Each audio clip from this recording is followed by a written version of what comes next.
¿Sabías que hay cosas que haces a diario que no te parecen pecado, pero que ante Dios sí lo son? Muchas veces las justificamos diciendo que no es para tanto o que todo el mundo lo hace. Música. Sin darnos cuenta, esas pequeñas concesiones pueden abrir puertas espirituales que afectan nuestra paz, nuestra claridad y nuestra relación con Dios.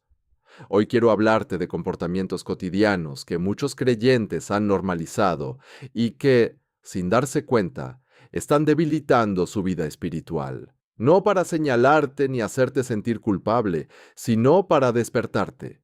Porque cuando Dios expone algo en nuestra vida, no lo hace para avergonzarnos, sino para sanarnos y restaurarnos. Primero, el chisme. El chisme rara vez se presenta como un mal evidente. Casi siempre viene disfrazado de conversación cotidiana, de comentario inofensivo o de supuesta preocupación espiritual. La gente habla de los demás a la ligera, comparte historias incompletas, repite versiones que no presenció y lo justifica todo con frases como «solo te lo cuento para que ores». El problema no es solo lo que se dice, sino el espíritu con el que se dice. Cada vez que hablamos de alguien que no está presente sin el objetivo de edificarlo, algo se deteriora dentro de nosotros. El chisme rompe la confianza, alimenta el juicio y crea divisiones invisibles que luego son muy difíciles de reparar. Espiritualmente, el chisme entrena el corazón para ver la vida con sospecha en lugar de gracia. Nos acostumbra a notar los defectos de los demás mientras ignoramos nuestras propias grietas. Con el tiempo, esta práctica embota la sensibilidad espiritual, porque donde hay chisme, el Espíritu Santo permanece en silencio. Aprender a guardar silencio no es debilidad, es madurez. Elegir orar en lugar de comentar es una forma profunda de obediencia. Cuando renuncias al chisme, te conviertes en alguien digno de confianza, alguien a quien Dios puede usar sin temor a que su boca destruya lo que sus manos quieren sanar. Número 2. Las mentiras piadosas. Las llamadas mentiras piadosas a menudo se justifican como una forma de evitar conflictos o proteger sentimientos. Se presentan como pequeños ajustes a la verdad, omisiones estratégicas o respuestas cómodas. Sin embargo, cada vez que alteramos la verdad, incluso con intenciones aparentemente buenas, debilitamos nuestra integridad.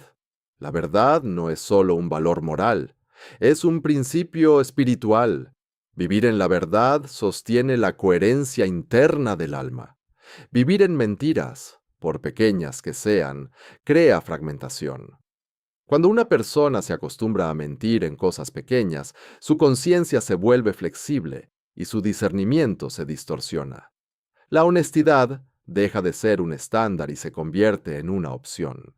Espiritualmente, esto tiene profundas consecuencias porque Dios obra desde la luz, no desde la ambigüedad. Elegir la verdad requiere valentía, pero produce libertad. Hablar la verdad con amor fortalece las relaciones y construye una vida interior estable. Una fe que no puede sostener la verdad cotidiana termina siendo frágil en tiempos de prueba. Dios honra a aquellos que permiten que sus palabras reflejen lo que realmente vive en su corazón. Número 3. Quejarse. Quejarse se ha vuelto tan común que casi nadie lo percibe como un problema espiritual. Quejarse del trabajo, del dinero, de la gente, del ritmo de vida o incluso de Dios mismo se ha normalizado como una forma de liberación. Sin embargo, quejarse no es neutral. Moldea nuestra forma de interpretar la realidad. Cada palabra de queja refuerza una narrativa interna donde Dios parece distante, insuficiente o indiferente.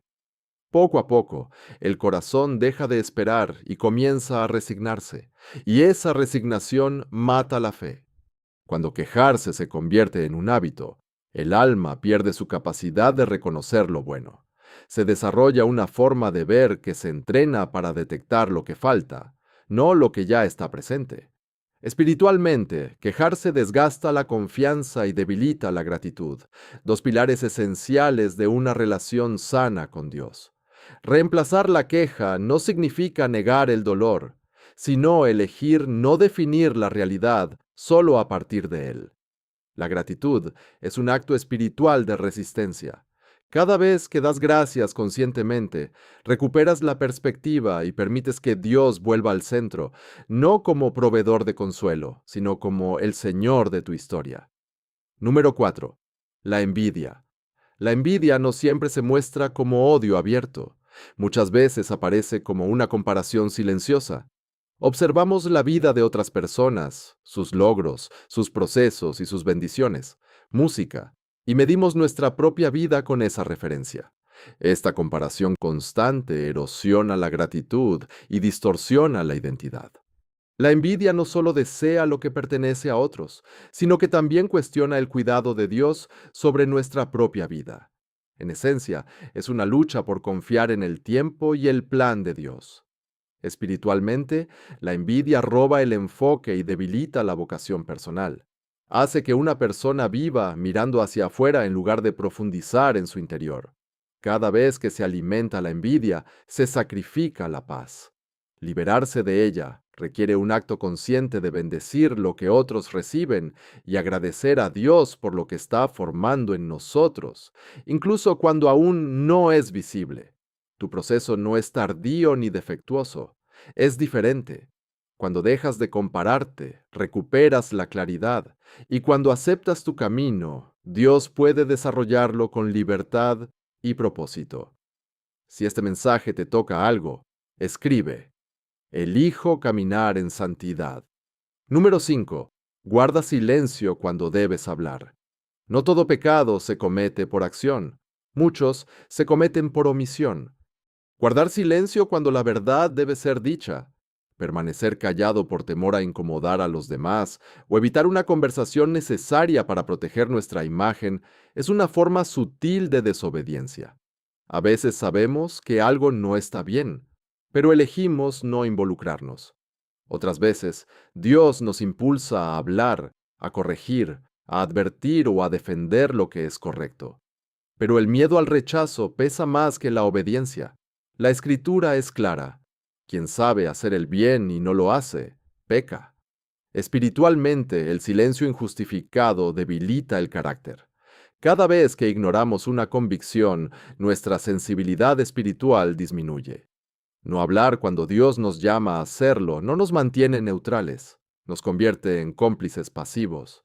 Defender la verdad no siempre será cómodo, pero siempre será necesario. Hablar con amor no es atacar, es cuidar. Permanecer en silencio por conveniencia acostumbra al alma a priorizar la aprobación humana sobre la fidelidad a Dios. Cuando elegimos la obediencia, incluso con temor, Dios fortalece nuestra voz y afianza nuestro espíritu. La madurez espiritual no se mide solo por lo que evitas, sino también por lo que estás dispuesto a afrontar con verdad y gracia. Número 6. El murmullo. El murmullo musical es una versión más persistente y corrosiva de la queja. No se expresa solo en momentos de frustración, sino que se convierte en un trasfondo constante que acompaña la vida diaria. Es hablar en voz baja, pero con el corazón lleno de descontento. Es repetir la insatisfacción hasta que se convierte en identidad. A diferencia de una conversación honesta, el murmullo no busca soluciones, solo validación. No quiere cambio, quiere compañía en la incomodidad. Espiritualmente, el murmullo entrena al alma para vivir en continua resistencia contra la realidad que Dios permite. Crea una postura interna de oposición donde nada es suficiente y todo se convierte en motivo de crítica. Con el tiempo, esta postura endurece el corazón y hace imposible la alegría genuina. El murmullo afecta no solo a quienes lo escuchan, sino principalmente a quien lo practica. Romper este patrón requiere disciplina espiritual. Aprender a detener el pensamiento antes de que se convierta en palabra y la palabra antes de que se convierta en carácter. Cuando eliges el silencio reverente en lugar del murmullo constante, le das a Dios espacio para transformar tu percepción y restaurar tu paz. Número 7. Descuidar la oración. Descuidar la oración no siempre se nota de inmediato. No produce un colapso inmediato, sino un desgaste gradual. La vida se llena de actividades, responsabilidades y distracciones, y la comunión con Dios se deja de lado para momentos de urgencia. Cuando la oración se convierte en un recurso ocasional en lugar de un hábito diario, el alma comienza a perder sensibilidad espiritual. Sin una oración constante, una persona puede seguir creyendo, pero deja de escuchar. Hay fe, pero poca dirección. Hay esfuerzo, pero poca paz. Espiritualmente, la oración es el espacio donde el corazón se alinea con la voluntad de Dios. No se trata de duración, sino de constancia. Una vida sin oración se vuelve vulnerable porque carece de discernimiento y fortaleza interior. Recuperar la oración es recuperar la conexión. Cuando vuelves a priorizar el diálogo con Dios, regresa la claridad, la ansiedad disminuye y la fe se fortalece desde las profundidades. Número 8. Justificar el pecado sexual. Justificar el pecado sexual es uno de los engaños más comunes de la cultura actual. Se redefine como debilidad, proceso o necesidad, pero rara vez se reconoce por lo que realmente es. El problema no es solo el acto, sino la justificación que lo rodea. Cuando se normaliza, se pierde la capacidad de huir, el corazón se acostumbra y la conciencia se silencia. Espiritualmente, el pecado sexual afecta la intimidad, no solo con los demás, sino también con Dios. Produce culpa, confusión y una doble vida que agota el alma. La libertad comienza cuando se llama al pecado por su nombre y se toman decisiones radicales para alejarse de él. Establecer límites no es legalismo, es sabiduría musical. Buscar ayuda no es debilidad, es humildad. Dios no exige pureza para restringirte, sino para protegerte. Cuando te rindes en esta área, no solo perdona, sino que también restaura y fortalece. Número 9. Vivir una doble vida.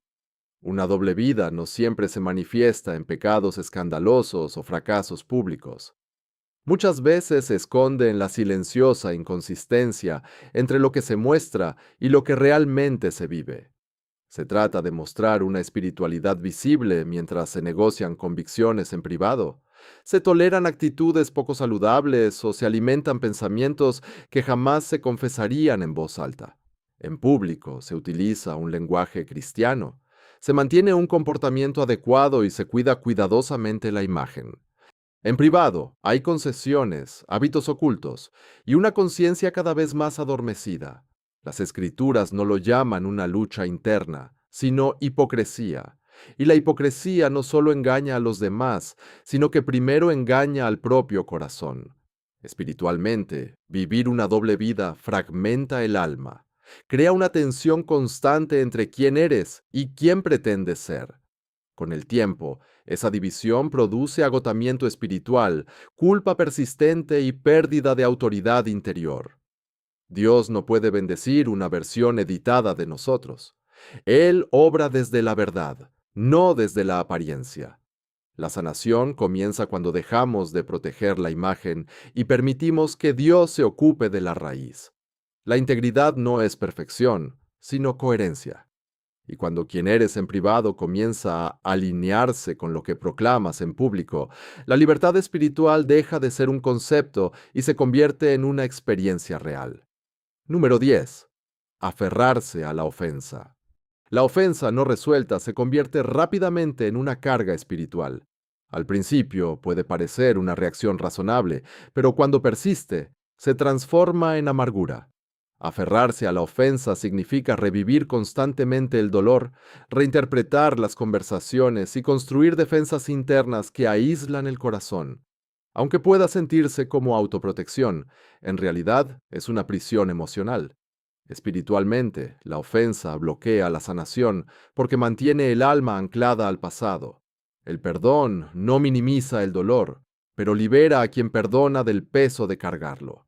Esperar a sentirse listo para perdonar suele ser una excusa que prolonga la herida. El perdón es una decisión antes que una emoción. Cuando eliges liberarte, incluso cuando todavía duele, permites que Dios intervenga donde tú ya no puedes.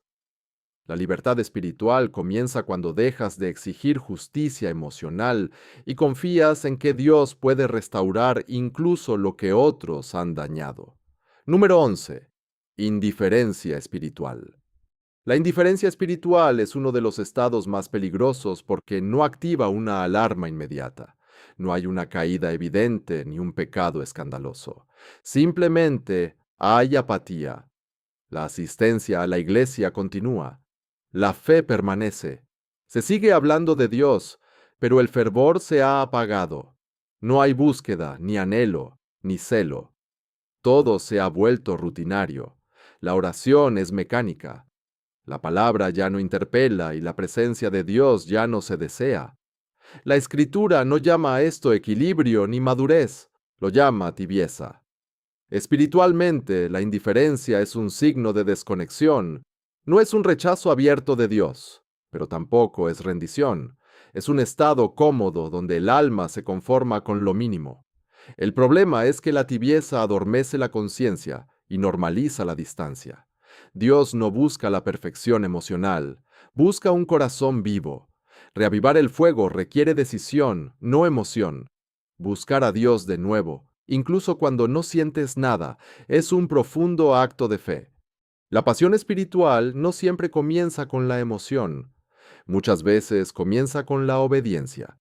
Cuando decides salir de la rutina y buscarlo intencionalmente de nuevo, Dios responde despertando lo que parecía dormido. Número 12. Autosuficiencia espiritual. Resopla. La autosuficiencia espiritual no aparece de la noche a la mañana. Se desarrolla lentamente a medida que una persona crece en conocimiento, experiencia y práctica cristiana. Poco a poco, la oración disminuye. Se consulta menos a Dios y la confianza se desplaza hacia la propia capacidad de discernir, decidir, música y actuar. Ya no hay una dependencia constante, sino confianza, música, en la madurez. La guía del espíritu es reemplazada por la lógica, el hábito o la experiencia pasada. La escritura no llama a esto crecimiento, lo llama orgullo, incluso cuando se disfraza de estabilidad espiritual. Espiritualmente, la autosuficiencia cierra la puerta a la gracia. Dios no se opone al crecimiento, pero sí resiste a los orgullosos. Cuando dejamos de depender, música, dejamos de escuchar. La verdadera madurez no es necesitar menos a Dios, es reconocer cuánto más lo necesitamos. La dependencia no es debilidad, es sabiduría. Volver a buscar a Dios en los asuntos cotidianos, orar de nuevo antes de decidir y entregar el control una vez más, son señales de humildad, no de regresión. Cuando reconoces que sin Él no puedes hacer nada, Dios comienza a guiarte con claridad de nuevo. Porque la fortaleza espiritual no nace de la autosuficiencia, sino de la dependencia constante y consciente. Estos comportamientos pueden parecer pequeños, incluso insignificantes, pero están moldeando tu vida espiritual mucho más de lo que te das cuenta.